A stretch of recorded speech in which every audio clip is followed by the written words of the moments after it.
And I said, honey, yes, I'm dressed like a doll. You want to see if my legs bend back like one? And oh, hi there. Sorry about that. Didn't see you. Welcome back to another Cold Blood and Cocktails. As you beautiful people know, any tip you may have, please cast it away because this is a channel of positive energy. Okay? Thank you. Oh, my little Malibu Barbies, how you doing today? I just hope wherever you're at in the world, you're having a great day so far. I myself am doing fabulous. I've been so excited for this costume. Oh my gosh. I have the gloves, I have the wig, I have the makeup, I have everything. In today's story, the main character's name is Dolly, and I was gonna be Dolly Parton, but a few people were like, you probably shouldn't do that because people might take it wrong. We love our Queen Dolly, and I don't want to mock her, so I'm kind of like a dirty doll. Bet you can't guess which part of me is plastic. Well, nothing yet. Wonder if I'll get a surprise visit from G.I. Joe tonight. Anyways, cheers to you, my loves. Today we're drinking a Barbie doll cocktail, of course. It was supposed to be pink, but of course somehow I fucked it up. It's 3 ounces of Sprite, 3 ounces of pineapple juice, 1 ounce of raspberry sourpuss, and an ounce of Malibu. Giddy up, baby. Oh, it tastes like summer. It reminds me of a few summers ago when my jam was Malibu by Kim Petras, just sitting out in the sun. Oh, good memories. And of course, let's take a minute to acknowledge today's sponsor. Today's video is brought to you by Dossier, the home of affordable luxury fragrance dupes. If you're anything like me, you want to smell expensive but don't want to break the bank. And with fragrances inspired by designers like Tom Ford, Chanel, YSL, and Armani, you'd be crazy to spend hundreds of dollars when you can smell just as delicious for a fraction of the price. One of my current faves is the sensual and musky powdery tobacco, which is inspired by Tom Ford's Tobacco Vanilla. And originally that fragrance is like $400, and this little baby is less than $40. They have tons of choices, and if you aren't totally in love, no worries, just send it back for a refund and they'll donate your bottle to a charity. I'm sorry, but how cool is that? And Dossier launched in Walmart, so if you want to smell before you buy, now you can. Check out the link down below and use the code to save 5%. A big thanks to Dossier for sponsoring this video, and a huge thanks to you for all of your love and support. And welcome back. So there are so many versions of this story, so like I always say with these older cases, take it with a grain of salt, but you get the idea. This also has an ass ton more to it, so if you're ever bored and want to look up psychological shit, I definitely suggest you read up on this case, because mama, it's juicy. But once more, cheers to you, my loves. Let's hop in. Today's titty twister of a tale starts at a Milwaukee clothing factory in the early 1800s. Dolly was a gorgeous 15-year-old young gal, fresh off the boat from Germany and happier than a hog and hot shit to be a factory worker for a man named Fred. Fred was a few years older than Dolly, but she seemed to bat her eyelashes in all the right ways because soon he was smitten with her. They end up getting hitched when she was 17, and you know all the other factory ladies were pissed. That seamstress Gertrude had been trying to get into Fred's pants for the better part of 6 years, but nope, he chose Dolly and she was titillated. Oh my, suddenly this is an off-the-shoulder frock. Goodness, have some class. Well, despite these two lovebirds' similar interests, their personalities were almost the exact opposite. Fred was respected, but also kind of an asshole to Dolly, and especially to his workers. Oh no, I didn't turn on my light behind me, hold on. So Dolly, she was definitely the more affectionate one, which kind of made a lot of marital problems, especially because Dolly was out giving affection to every Dick and Johnson she met, if you know what I'm saying. She had a libido the size of Argentina and wanted to tango a bit more than Fred, and no matter how many times Fred would play hide the sausage with her, it just wasn't enough. I get it, girl. So Dolly would have her way with a guy in the grocery store bathroom, see another dude on her way back home, have a quickie in the back of the buggy, then forget about them both before her head hit the pillow that night. Yes, wild and loose Dolly was, for years in fact. Even throughout Fred and Dolly's son's teenage years, she would sneak out and hook up almost daily. Unfortunately though, their son grew very ill and ended up dying, and this left both Fred and Dolly in complete shock. Fred started drinking even more than he usually did, and Dolly was so grief-stricken she could barely cope. But it wasn't long till her coping turned back into copping feels, and she was picking up men left, right, and center again. Until one day, a lone man became her one and only, aside from, you know, her husband Fred. He doesn't count, at least that's what Dolly thought. At this point, Dolly had slept her way up the ranks of Fred's factory and was now observing the workers while he was out on a bender. And son of a bitch, one of the sewing machines broke down. She called the Singer Sewing repair line and they were like, okay, we'll send a guy out right now. And holy shit, when he arrived to the factory, Dolly had to freaking wring out her undies. This repairman was the sexiest creature she'd ever laid eyes on, and if she didn't get his meatloaf in her oven, her thermometer would burst. Of course, this was now 1903. She was 36 and been married for 15 years. And this young man had basically been her son's age, a teenager, but that didn't stop her. Oh my,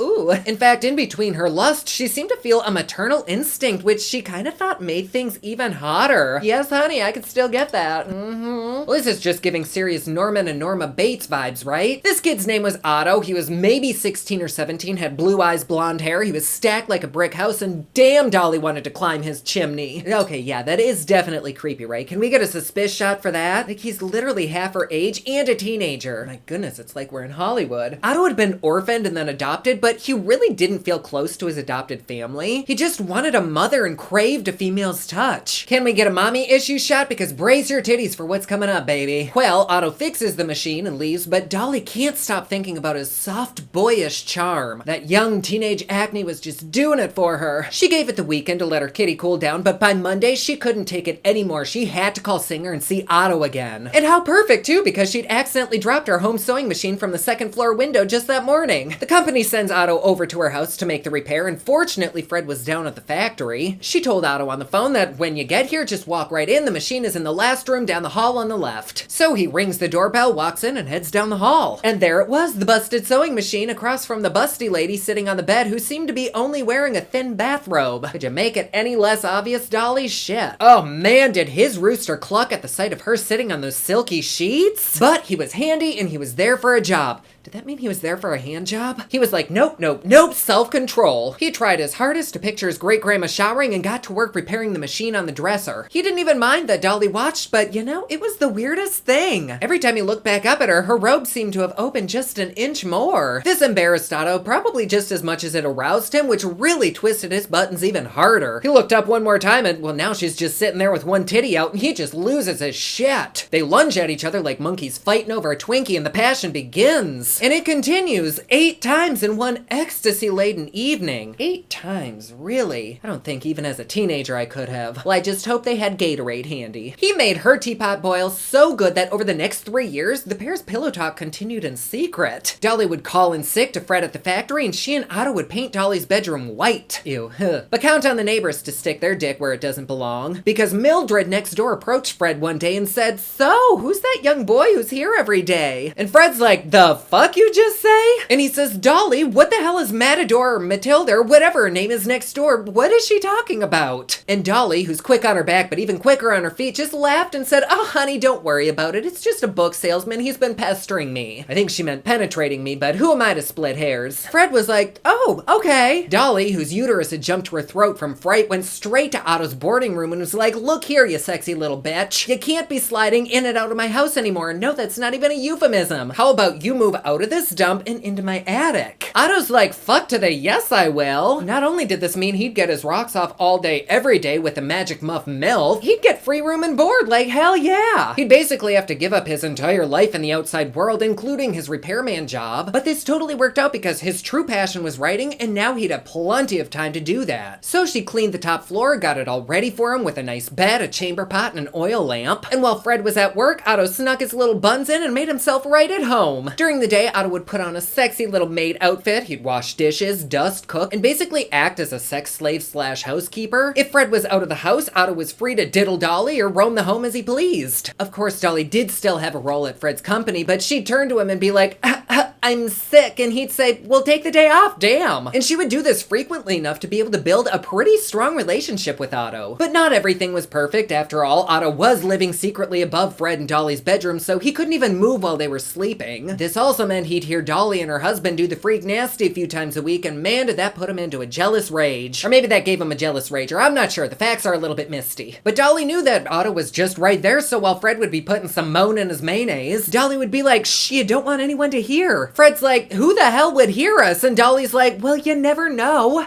Suspicious shot, anyone?" And if not being able to move around in the night didn't suck enough, to keep Fred out of the attic, Dolly put a fucking padlock on the door, which kept him out but locked Otto in. She's like, "Oh, I just want my furs to be in a safe place." Girl, like anyone's gonna steal your rat skins. Well, a year goes by and Fred is becoming more and more troubled. 2 weeks ago, he swore he heard somebody ripping ass right above them, and last night, he knew he heard someone cough in the attic. He says, "Dolly, what in the actual fuck was that noise? Like, I know you heard that sneeze just now." She says, "Oh, Fred, you crazy loon, shut the hell up and go back to sleep. You're imagining things." So he sits back in bed, shuts his eyes, and hears the biggest belch ever from right above them. He shoots up and says, that right there, like, what the hell was that?" And Dolly giggles and says, "You freaking psychopath, that's mice or a pigeon up there. Shut up and go to sleep." So he did. But the noises weren't the only thing confusing Fred. He and Dolly would go out on a date, but then when they'd come back, the fridge would have been pilfered through. It seemed as though Dolly would unlock the attic back door before the date, and Otto would go ham on their turkey or anything else he could get his hands on. Dolly would say, "Fred, get a hold of yourself, you ate all that shit last night on one of your booze benders." He'd see bites taken out of the liverwurst, chunks missing from the bread, and would think, "My God, I must turn into a drunken Hulk." And he believed it. The poor guy was getting mentally fucked while his wife was getting literally fucked. But this lifestyle was starting to get to Otto. He was basically a prisoner in a luxurious sex prison. So he would sit in the attic window and daydream about fantastic adventures and beaches. He'd write all day about these fantasies and then submit these writings to magazines hoping to be published. He wanted the security and mothering nurture from Dolly, but he also wanted a separate life somehow. Well, one day while Fred was tending to his back garden, he looked up towards the attic window and son of a bitch, there was a young man sitting in it. They looked at each other for a split second and then Otto pulled back, shitting into his chamber pot from fright. Fred flew into the house, yelled for Dolly, and was like, "There's somebody in our attic." Dolly says, "You are crazy, but I'll go look." And Fred says, "No, I'll go look." And Dolly's like, "No,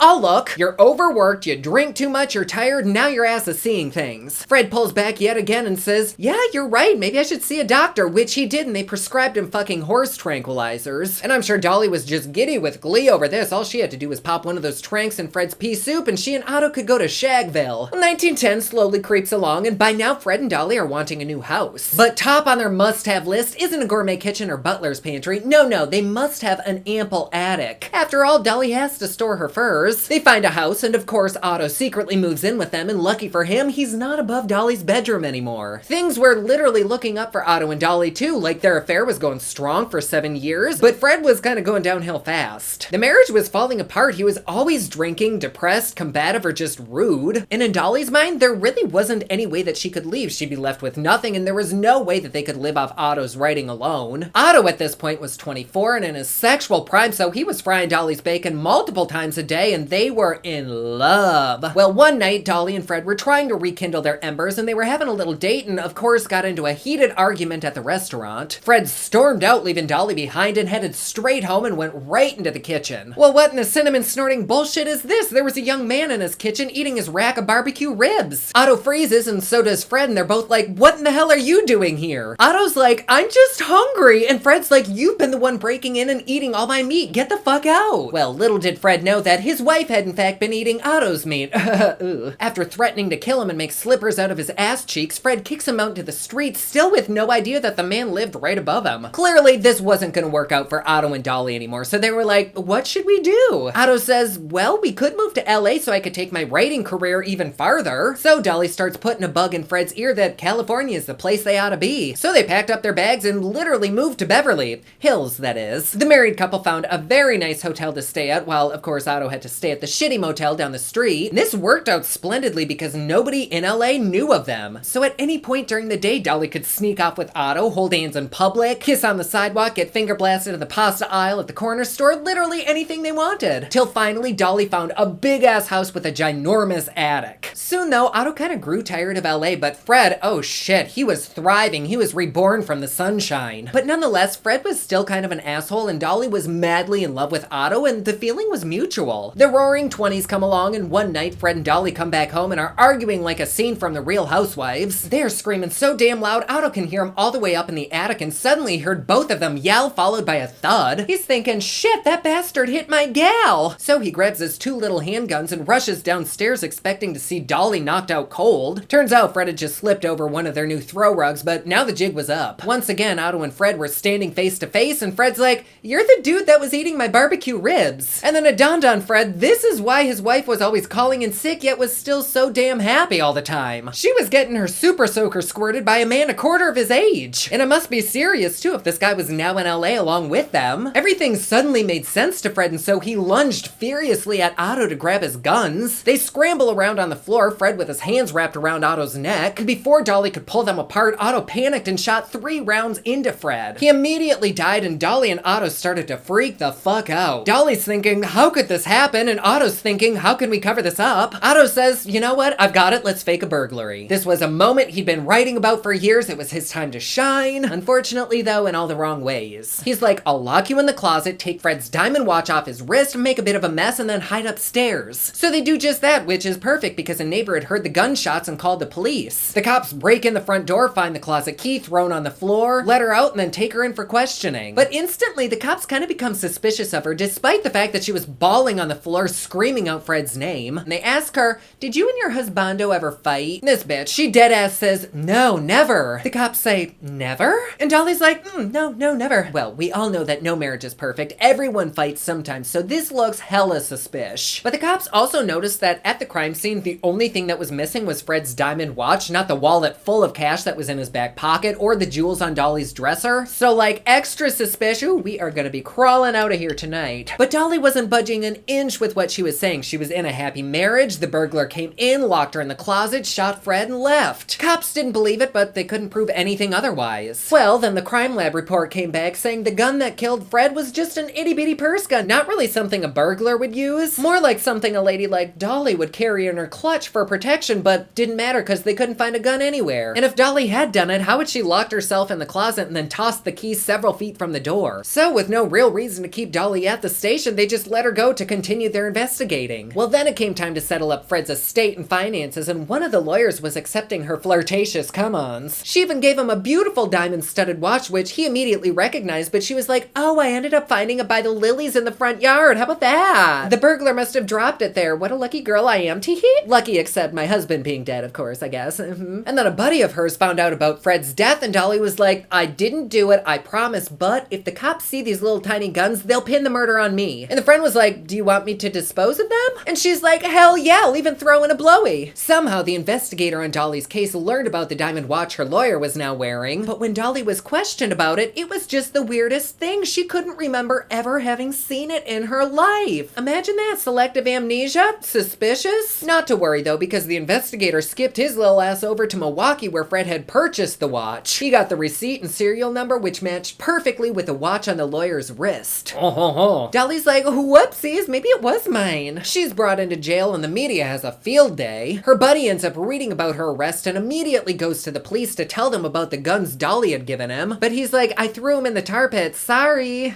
Dolly didn't enjoy prison, I mean, who does? But Mama's gotta do her thing in there still. She arranged for Otto to have groceries delivered by her old lawyer, the one she gave the watch to and still had the hots for, which was a sweet gesture until Otto spilled his guts telling the lawyer everything about how they forked and spooned 3 times a day for the last freaking decade, not something that you tell the new boyfriend. And so the lawyer's like, grab your shit, you need to be out of this attic right the hell now. But the lawyer still really liked Dolly. He thought she was the sweetest thing since pecan pie. The trial goes on for months though, and the investigators end up finding the tar pit guns, but they were too rusty to be used as evidence. And then the fact that she allegedly had found the diamond watch in the bushes and re-gifted it, it made sense and really couldn't be used. So all charges were dropped and she was a free woman. Years go on, Otto ended up moving away and starting a new life, and after 7 or 8 years, Dolly and the lawyer's relationship kind of took a turn for the worst. They end up getting into a huge ass argument, so he goes to the police station to tattle on Otto and tell them everything Otto had said when he went to go deliver groceries to the attic almost a decade ago. The lawyer told them how Otto was basically a sex slave locked in the attic, and suddenly everything changed. This whole cold case made sense since the police hadn't checked the attic because why the fuck would they? They finally found their missing piece. So the cops arrest Otto and put him on trial where pretty much everything gets laid out into the open. He was convicted of manslaughter, but he couldn't be jailed because it was now 1 year after the statute of limitations had expired. So like nothing happened. Otto ended up changing his name, he got married, he had kids, and Dolly lived till 1961. And that, my friends, is how to get away with murder. Isn't that just a crazy story though? What the hell? There are a lot of feelings, like I'm sad that Dolly married an asshole, but at the end of the day, she was kind of the asshole, right? Like she manipulated him into thinking he was crazy so he had to be medicated. She definitely didn't help with his drinking habits. Her selfishness kind of got him killed. Yet there was no punishment. And nobody finds that weird? This is just a very odd case. Anyways, my loves, thank you so much for being here. I love having you. And if you want a little bit more me in your life, head over to my Patreon. It's patreon.com/poplux. You get videos a day early, you get Patreon only content, and best part, it's cheap, fun, and fancy, just like me. Comment down below, let me know what you thought of this video. Don't forget to like and subscribe. You can follow me on Snapchat, Instagram, and Twitter at officialnady, and you can follow me online at thepoplux.com. Thank you so much for watching. I love you all, and I will see you again soon. Bye!